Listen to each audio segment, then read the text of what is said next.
Good morning, Michelle. Good morning, Stephen. Thank you for making the short journey to campus in our courtesy helicopter today. At my own expense. At your own expense. Your column, Grattan, on Friday echoes the frustration of non-political public figures such as Catherine Livingstone, the President of the Business Council of Australia, that adversarial behaviour by politicians has gone to new depths. Our system is being consumed by the politics of demolition, you say. So what has led this week to your distinctly grumpy tone? Well, we've had two really important issues out there. Climate change with the leak of a Labor options paper, and also tax reform with a big speech by Joe Hockey saying our tax system needs fundamental change. And yet the distinct tone of the debate on these two issues, not just this week but more generally, is negative. The government, of course, jumped on the options paper to make points against Labor, and on taxation we see more ruled out than ruled in, and the debate has really hardly started. And I think this is symptomatic of our politics at the moment, that the big policy issues are defined just in terms of immediate politicking, or what you can't do rather than what you maybe should do, and if you put the effort into, might have the opportunity to do. And is it about the system, or is it just the fact that amongst our leaders at the moment we don't have people with character or disposition to lead a public debate? I think it's a combination of both. I think the 24-hour news cycle is quite destructive, actually. One would think, especially as a journalist, that you'd say, well, more access, more political debate's a good thing.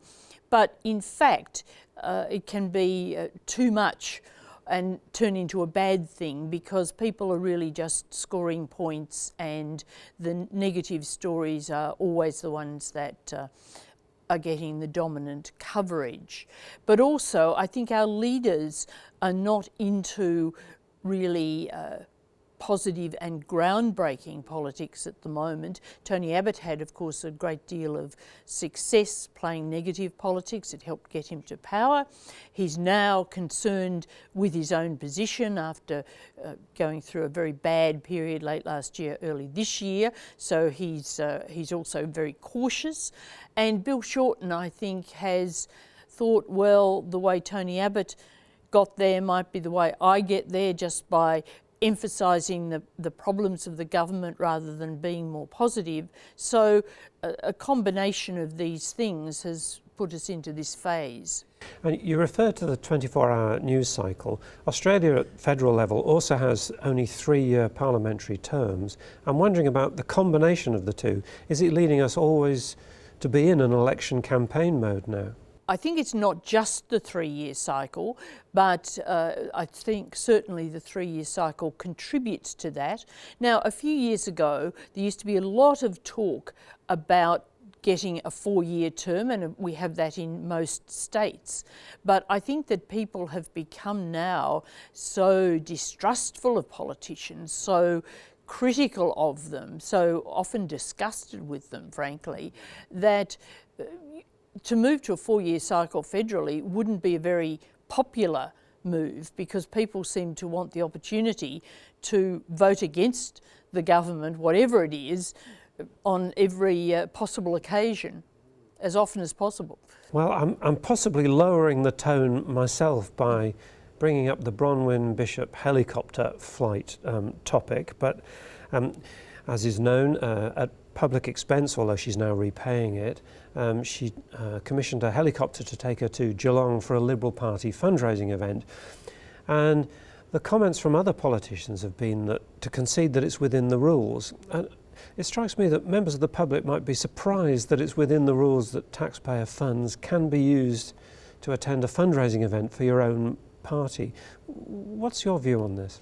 Well, I think it must be stretching the rules somewhat. Bronwyn Bishop, I must say, is a larger-than-life character always, and so I suppose when she goes over the top with entitlement, she goes really over the top, literally and figuratively.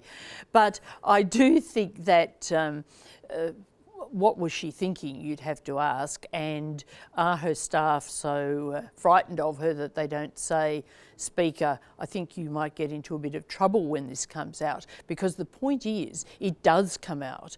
These expenses are disclosed, the media trawl through them, and there's publicity. So you've really got to not be keeping your mind on your own welfare as a politician if you do this sort of thing and don't think, oh, well, perhaps I better just write a cheque immediately for this. It's going to be a disaster. Well, Michelle, my chopper awaits. Thank you for your time today. Thank you, Stephen.